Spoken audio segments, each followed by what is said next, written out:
Good morning students. ये इस part में हम लोग वर्ण व्यवस्था का वर्णन करेंगे कि भारतीय सामाजिक व्यवस्था की एक महत्वपूर्ण विशेषता है वर्ण व्यवस्था। देखिए, भारतीय समाज को समझने के और अध्ययन के दो दृष्टिकोण हैं। एक शास्त्रीय या पुस्तकीय दृष्टिकोण जिसे क्लासिकल और टेक्सचुअल व्यू कहते हैं, और दूसरा है क्षेत्र पर आधारित फील्ड व्यू। तो क्लासिकल दृष्टिकोण में भी आपको देखिएगा कि उसके भी दो पार्ट हैं, जिसमें एक है दर्शन शास्त्रीय दृष्टिकोण फिलोसफिकल पर्सपेक्टिव, और दूसरा है भारतीय विद्या शास्त्रीय दृष्टिकोण Indological perspective. Professor DP Mukherjee ने इस तरह से इसको दो हिस्से में बांटा है। तो भारतीय विद्या शास्त्रीय दृष्टिकोण के समर्थक भारतीय समाज को भारतीय धर्म ग्रंथों तथा वैधानिक ऐतिहासिक प्रलेखों के आधार पर समझने का प्रयास करते हैं। तो भारतीय समाज की महत्वपूर्ण विशेषता पहले हम कुछ गिना देते हैं, उसके बाद हम आपको बताएंगे कि वर्ण व्यवस्था क्या है। तो भारतीय समाज की महत्वपूर्ण विशेषता जो है वर्ण व्यवस्था है, ग्रामीण समाज है, संयुक्त परिवार है, और आश्रम व्यवस्था है, पुरुषार्थ व्यवस्था है, और कर्म का सिद्धांत है, कर्म एवं पुनर्जन्म है। तो इस तरह से ये भारतीय समाज की महत्वपूर्ण विशेषता है। तो आज हम बात करेंगे इसमें वर्ण व्यवस्था की। तो वर्ण का क्या अर्थ है? वर्ण का अर्थ एक्चुअली है धारण करना या ग्रहण करना किसी भी चीज़ को, जैसे भूमि का धारण करना। तो अब ये एक्चुअली जन्मजात प्रवृत्तियों के आधार पर जो है तीन प्रकार के होते हैं, सत, रज और तम। एक्चुअली मैं आपको ये बताता हूँ, वर्ण व्यवस्था का प्रथम उल्लेख ऋग्वेद के पुरुष सूक्त में मिलता है, और उसमें पुरुष सूक्त में मिलता है, और उसमें आपको पता है भारतीय समाज में 4 प्रकार के वर्ण हैं। हालांकि शुरू में 3 ही वर्ण की चर्चा हुई है, तो ब्राह्मण, क्षत्रिय, वैश्य एवं शूद्र। तो वर्ण का अर्थ ग्रहण करना होता है, और क्या कहते हैं, जो पहली श्रेणी है ब्राह्मण, ब्राह्मण का अर्थ जो है इसमें है कि उन व्यक्तियों को शामिल किया गया जो शुद्ध रूप से, जो शुद्ध थे, सभी वस्तुओं और धारणाओं के संबंध में विशुद्ध सत्य की खोज में और सत्य के अनुसार आचरण करने की दृढ़ता इनके अंदर थी। तो इसी आधार पे ऐसे व्यक्ति को सत्य चित्त आनंद कहे गए, और वही ब्राह्मण कहलाए जो सच्चे होते थे। लेकिन शुरुआत में मैं आपको बताऊं कि वर्ण व्यवस्था कर्म पर आधारित था, जन्म पर आधारित नहीं था।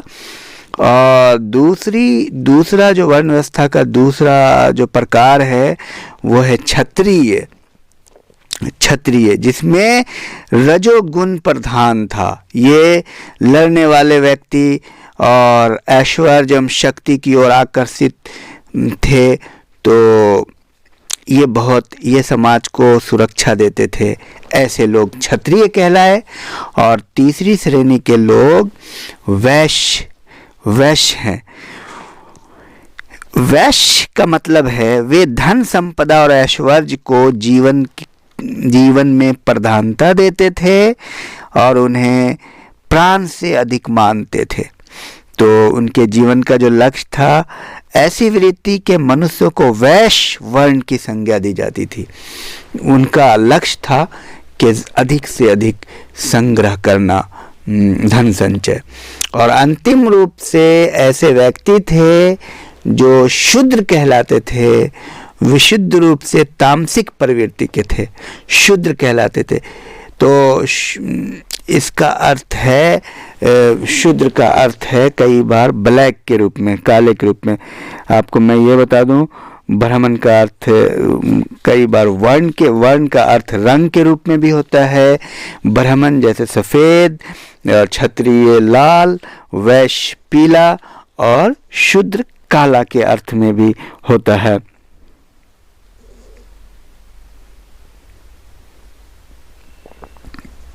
और कुछ और महत्वपूर्ण तथ्यों को लेते हैं कि आखिर वर्ण व्यवस्था की महत्वपूर्ण विशेषता क्या क्या है। ये तो फिलोसफिकल आधार था। तो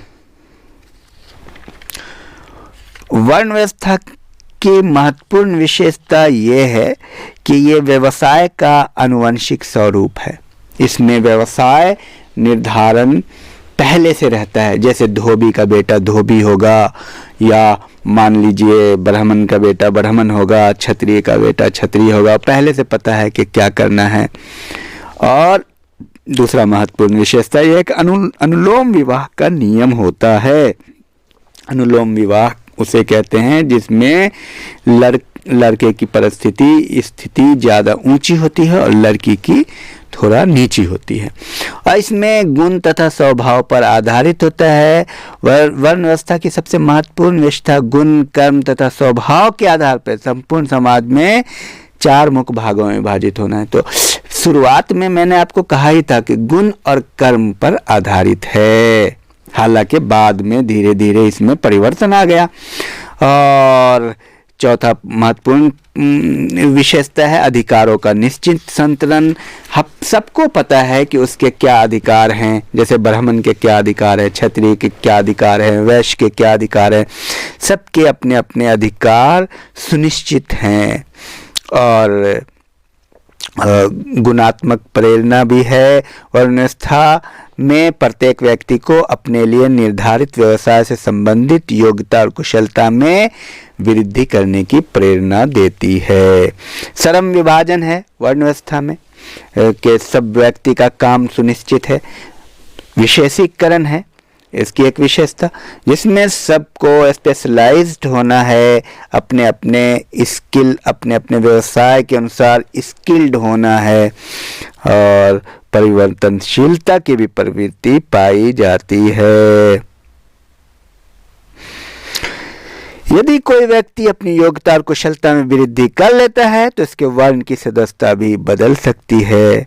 भारत में जातियों का निर्धारण होने से पहले जब तक वर्ण व्यवस्था प्रभावपूर्ण थी, ऐसे बहुत से उदाहरण मिलते हैं जब शूद्र अथवा वैश्य वर्ण के लोगों को ब्राह्मण वर्ण का सम्मान प्राप्त हो गया। क्योंकि मैंने आपको पहले ही बताया है कि उस समय वर्ण व्यवस्था जो है जन्म पर आधारित नहीं थी, बल्कि शुरुआत में ऋग्वैदिक काल में कर्म पर आधारित थी। तो बाद में आते आते गुप्त काल में ये कठोर हो गई, उत्तर वैदिक काल में और गुप्त काल में कठोर हो गई और जन्म पे आधारित हो गई।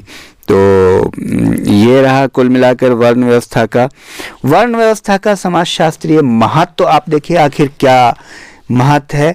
तो देखिए वर्ण व्यवस्था में संघर्षों का समाधान है, प्रतिस्पर्धा नहीं है, सामाजिक संतुलन है। ये सब पॉइंट है। समाज में एक संतुलन बना रहता है, योग्यता में वृद्धि की प्रेरणा दी जाती है, और वर्ण व्यवस्था में श्रम विभाजन होता है, विशेषीकरण है। इससे समाज की व्यवस्था बनी रहती है। पूर्व से पता है कि आपको क्या करना है।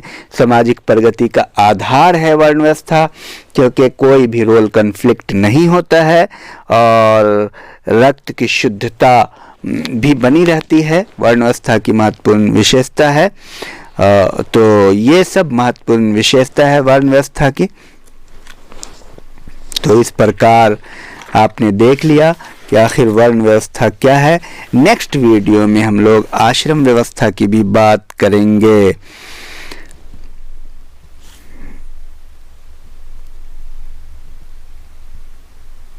देखिए, कई लोगों में एक कन्फ्यूज़न है कि आखिर वर्ण व्यवस्था और जाति व्यवस्था में अंतर क्या है। तो मैं आपको वर्ण व्यवस्था और जाति व्यवस्था में कुछ बिंदुओं पे अंतर बता देता हूँ, ताकि आगे आपको किसी भी प्रकार की दिक्कत ना हो। तो देखिए, वर्ण व्यवस्था में खुलापन होता है, जबकि जाति व्यवस्था में जाति जो है ना बंद होता है, अपरिवर्तनशील है। और राधा कृष्णन ने लिखा है कि जन्म के समय प्रत्येक व्यक्ति शुद्र अथवा पवित्र होता है, लेकिन अच्छे कर्मों के द्वारा ही वो द्विज अर्थात उच्च वर्णों में से किसी की सदस्यता ग्रहण करता है। तो कुल मिला के ये है कि वर्ण व्यवस्था खुली व्यवस्था है और जाति व्यवस्था बंद व्यवस्था है। वर्ण विभाजन का आधार व्यक्ति के गुण और कर्म होते हैं, जबकि जाति की सदस्यता व्यक्ति के वंशानुक्रम पर आधारित होता है। और ये सब पॉइंट है, आप लिख भी सकते हैं और सुन करके भी याद कर सकते हैं।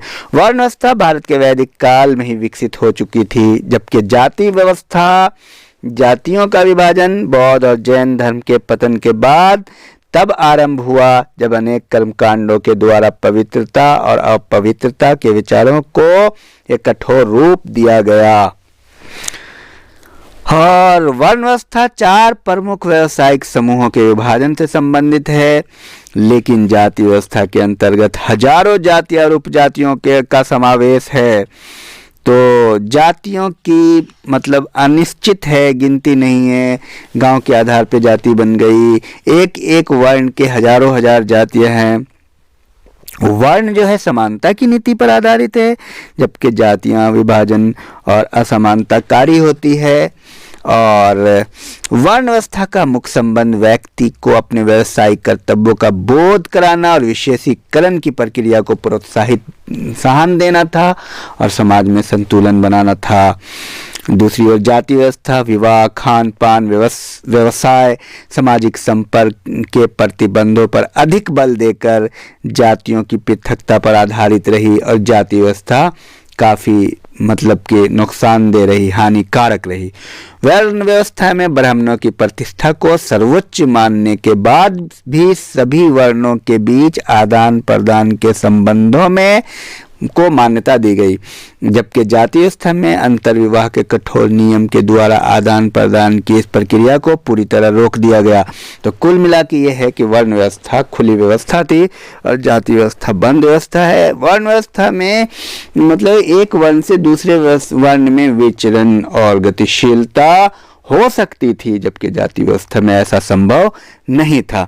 तो मैं उम्मीद करता हूँ आपको अच्छा लगा होगा और आप अधिक से अधिक विद्यार्थियों को इसको फॉरवर्ड कीजिए, शेयर कीजिए ताकि सबको पता चले। Thank you.